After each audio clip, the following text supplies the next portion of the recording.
Okay, this is a ripoff of the century.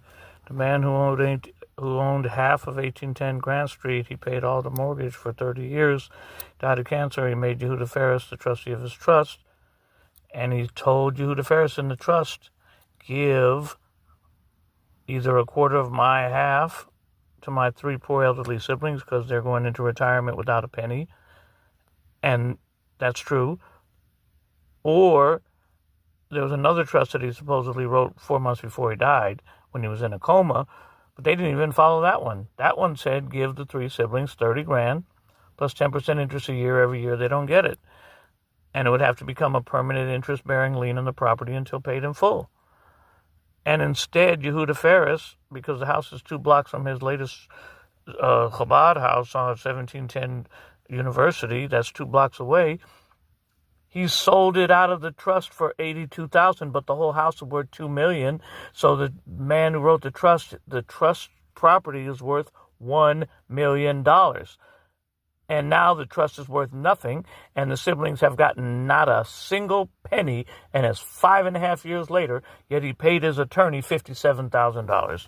And he says, well, I had to pay him because they sued us. They didn't sue anybody until after you sold $1 million worth of real estate out of the trust for $82,000.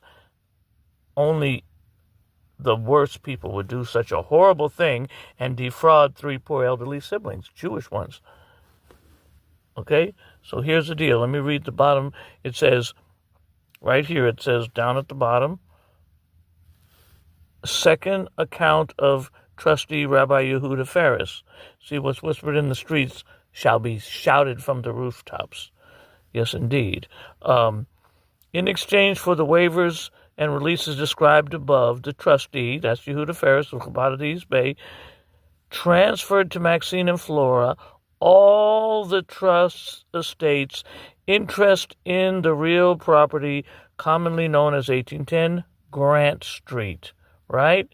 And it's case number RP 221-20163 in the Alameda County Probate Court. It says the release included, among other things, the Florida waiving all claims against the trust, including but not limited to right to receive remainder shares of the trust. They got everything, and the man didn't want them to because they didn't even speak to their own father in 6 years, so he said they could only get a quarter, and Yehuda Ferris of Chabad East Bay sold him the whole thing with his attorney, William John Rogers, RP 221-201, that's the case number, William John Rogers out of Petaluma, license number 154219, sold it to him for $80,000, and the siblings have nothing.